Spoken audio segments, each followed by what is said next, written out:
মায়ের কান্দন যাবৎ জীব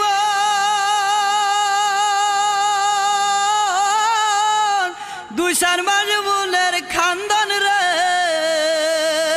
ওরে ঘরের পুরি বাইরের কান্দন কয়েকদিন পর তাকে না দুঃখের দরদি আমার জনম দুঃখী মা